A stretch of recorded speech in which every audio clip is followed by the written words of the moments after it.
Welcome back, everyone, to the weekly word Unpacked.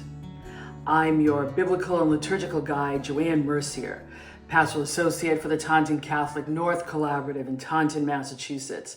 And we're back again for another week of looking at the scriptures before we go to Mass. It seems that this almost entire month of June has been dedicated to different solemnities. We've had 5 Sundays, and the first one was the 7th Sunday of Easter. That is, if you live on this side of the country in 5 different dioceses that does not celebrate the Ascension of the Lord on a Sunday.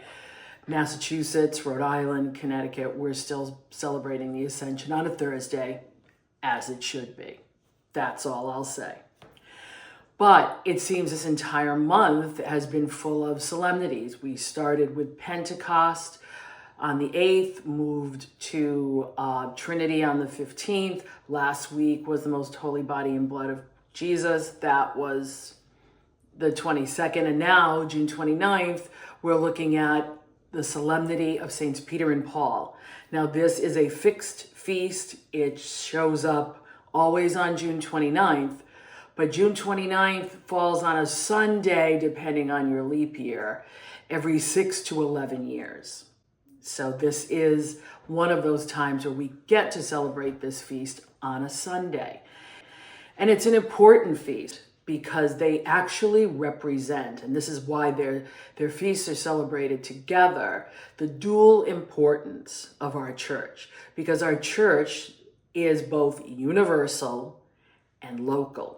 Think about it. I think most people look at their church as their little building that they go to every week, and that is their church. Okay? But the church is way bigger than that. It goes in movements. Okay?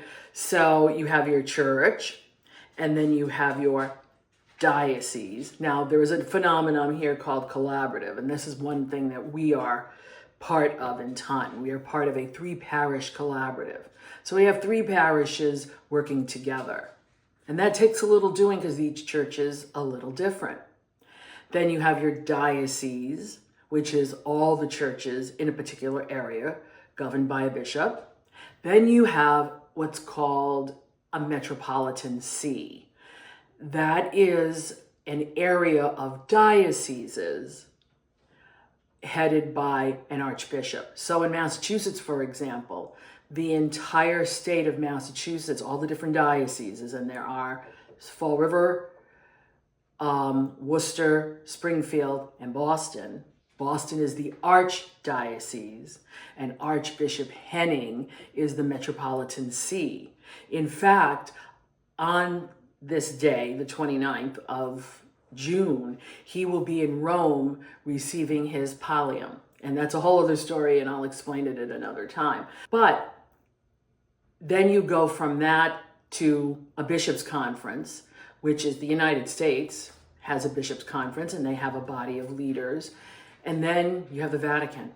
So there are stages of the universal church, so that it's not just some pope in Rome trying to figure out how everything works across the world. In the beginning, it was easier to do that because everything was smaller. Now, being global, you need to have other structures in place. So that's one of the reasons why Peter and Paul are celebrated together, because they represent that universal church and that local church. Okay, Peter was put in charge of the universal church. Paul addressed and took care of local churches. It's through the universal church that we experience the global unity, and it's through the local church that we find the Holy Spirit working in smaller ways. Like, for example, our collaborative in Taunton is 3 different churches, each one with a different composition. Okay, we have St. Anthony's, which is a Portuguese church and set up for the Portuguese-speaking people because of language, culture, etc. So it's one that we try to keep that language and culture going because it's important. We still have a lot of Portuguese people who identify with that, and that is how they express their faith. St. Jude for now is a conglomeration already of other churches that were unified in 2007. So St. Jude Parish has St. Jake, which was a French church, Immaculate Conception, which was a regular, well, I'll call American church, and Holy Rosary, which was a Polish community. So those have already formed a parish, St. Jude.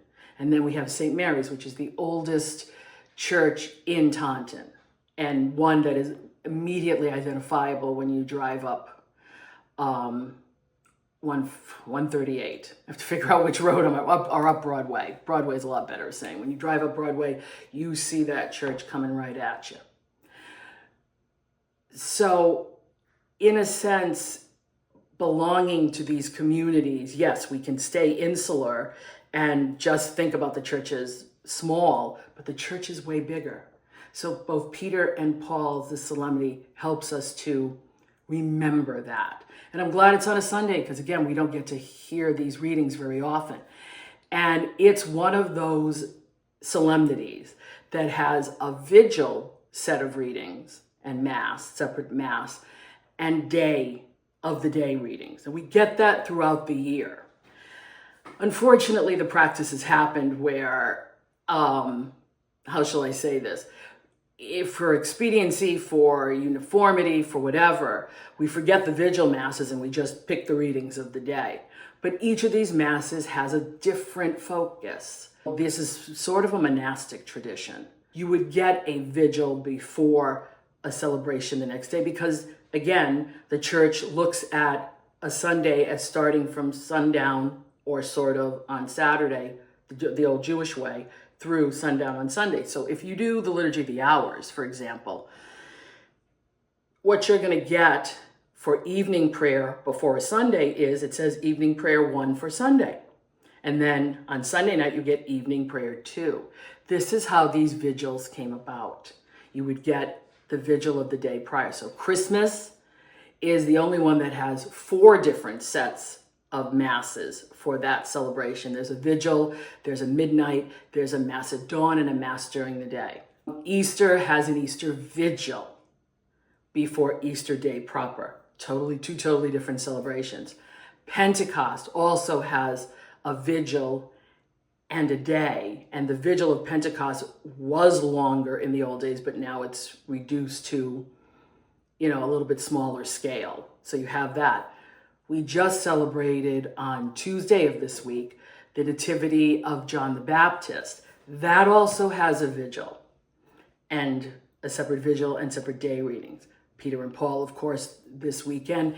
And the next one coming up you may not recognize is the Assumption on August 15th.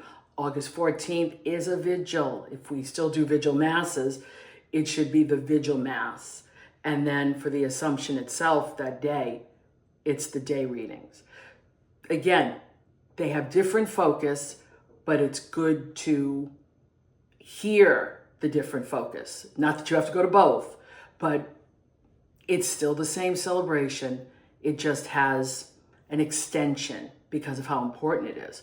So for this particular Sunday, we are looking at the vigil readings, which would be Saturday the 28th, and they would be from Acts 3, verses 1 through 10. And Peter and John cure a crippled man just in the name of Jesus. And because the man's asking them, can you help me please? And Peter says, silver and gold have I none, but I can give you what I do have, which is, in Jesus' name, rise and walk. And he does. And that's a big paraphrase. So it's the importance of being able to be attentive to people when they ask for help. That's part of the church's mission. The psalm for the Vigil Mass is Psalm 19. Their message goes out through all the earth. And it basically, the Psalm 19 declares the glory of God as spoken by creation. So it's a creation psalm, it's a praise psalm, and we use this particular verse because we're celebrating what Peter and Paul did. They went out and they proclaimed the message throughout the earth. The second reading for the vigil is Galatians 1:11 through 20. And it describes sort of the beginning of Paul's ministry, basically his conversion. Not in the way Acts describes it, because Acts will describe it in the third person. This is Paul's account. So Paul is talking about his own conversion, okay? And he says, I want you to know, brothers and sisters, that the gospel preached by me is not of human origin. For I did not receive it from a human being, nor was I taught it, but it came through a revelation of Jesus Christ. So he's saying exactly where he got this. And he's describing himself, how he did not consult flesh and blood. He went to Arabia, returned to Damascus, and then went up to Jerusalem. So he's talking about roundabout ways what happened to him, figuring that, people will understand that you can encounter this Jesus even though he has ascended. And that's kind of what's important. He says, as to what I am writing to you, behold, before God, I am not lying. And he does say that he conferred with Cephas, Peter. And then he said, I did not see any other of the apostles, only James. So the only apostles in Paul's life, according to Paul, that he has met up with would be Peter, and that was only for 15 days, and James. James was, I believe, in charge of Jerusalem, the community there. So Peter and James are the only apostles he ever met in his life. Okay, and this is his testimony, as some would refer to it as. Going into the gospel for the vigil, it's John 21, and we just heard this gospel on the third Sunday of Easter. It's the Simon, son of John. Bears repeating again, okay, because of this feast. And mostly maybe not because of the Simon, son of John part, but the second part of it, which pretty much talks about what's going to happen to Peter because of his loyalty, because of his missionary work. And then I say to you, when you were younger, you used to dress yourself and go where you wanted. But when you grow old, you will stretch out your hands and someone else will dress you and lead you to where you do not want to go. He said this, signifying by what kind of death he would glorify God. And when he had said this, he said to him, follow me. That's what he says to all of us. Follow me. And it's not an easy road, as he just described. And as the older I get, the more I understand that part, where you're not going to go where you want to go anymore. Your body doesn't let you. But I digress. So those are the readings for the vigil. Now, if you are going to Mass on Sunday, the readings are slightly different. You're going to get a reading from Acts 12. Talks about the first thing it says is King Herod laid hands upon some members of the church to harm them. That's a nice way of saying he was persecuting them. He had James, the brother of John, killed by the sword. So here's a first-hand account of this is what happened to James. Okay, and if you're watching The Chosen, that would be Big James. Okay, just an aside.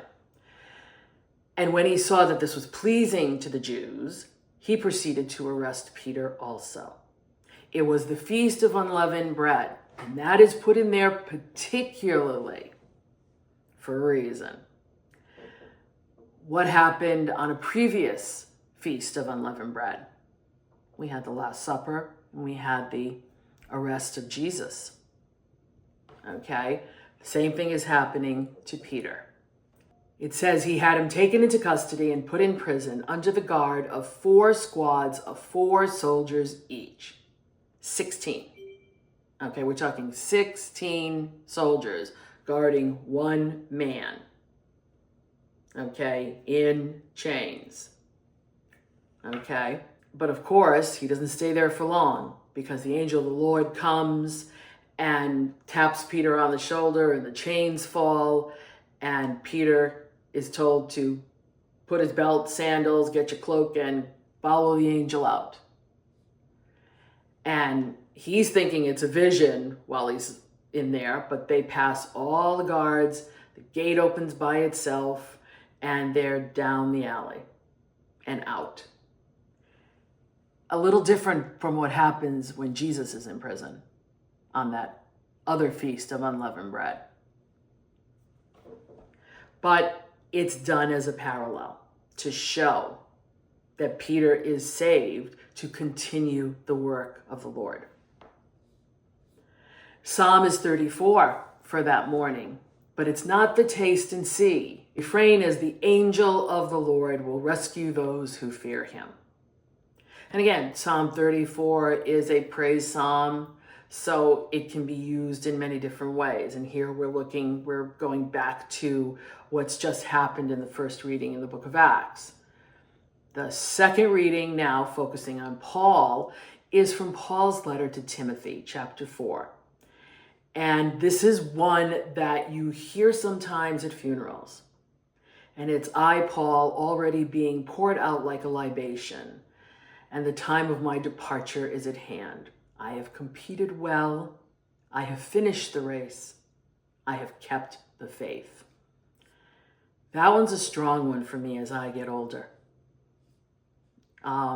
Probably because I'm running down that end of the race, coming towards the finish line. But you can't just say that about older folks like me. I think every day, none of us are guaranteed the next. So if we look at what we do as running a race, and it's a marathon, not a sprint, then I think we become more conscious of what we do, why we do it, and how we shouldn't do some other things. So this is one that is used for funerals, but a good one to describe. See, if you understand the vigil readings for Paul were the beginning of his ministry, the day readings are basically the end of his ministry. And it's from now on, the crown of righteousness awaits me, which the Lord, the just judge, will award me on that day. And not only to me, but to all who have longed for his appearance. So he's talking about those people that he's touched, and if he's communicated correctly, then they too can share in this. And that's something that we all need to be mindful of too, because we are in contact with people every day. Are we being Christ to them? Are we showing Jesus in his compassion and his mercy and his understanding? Or are we showing our human side? I like to think it's the first, but I know I am a sinner and I'm showing the second, or a mixture. So the more we can look at showing the Christ in us to others, then running this race, while it may not be easier, at least we know what awaits at the end of it. And the reading of the gospel for the day readings is going back to Matthew 16. Who do people say that the Son of Man is?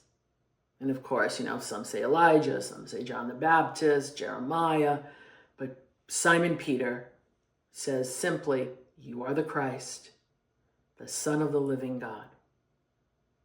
And because he says that, Jesus says, so I say to you, you are Peter, Petros, rock, rocky. And upon this rock, I will build my church. I will give you the keys to the kingdom of heaven. Whatever you bind on earth shall be bound in heaven. Whatever you loose on earth shall be loosed in heaven. There's a lot to be said for that. But what's important is Peter is given these keys, and he has passed these keys down through the ages to Pope Leo XIV. From what I've seen of him so far, I have high hopes. I do. And it's not just because he's an American. The Spirit always points out the one who has the sensibility to take on this position. Some men think they want it, and others don't want to be near it. Sometimes it's the ones who don't want to be near it are the best for the job. And I believe we have one of those right now. And hopefully this feast of Peter and Paul will help us to take a look at this new Pope that we have and listen to him. He's not afraid so far to say what he thinks about certain things, and that's a good thing. He needs our prayer. He needs our petitions to heaven for his health, safety, stamina. He needs all of that from us. And so do our priests. So in this feast of both Peter and Paul, the universal and the local church, I think it's a good time to remind us to pray for our Pope, our priests, our bishops, because our prayers help them. If we can't help them personally in some way, our prayers always can help them. I've been trying to keep these down to under 20 minutes. I know I can get going, but I'm doing my best here. So next week, we start Ordinary Time. We're back to the ordinal numbers. We'll begin with the 14th Sunday in Ordinary Time. So get your green ready, okay? Thank you for joining me. I'm Joanne Mercier, and ciao for now.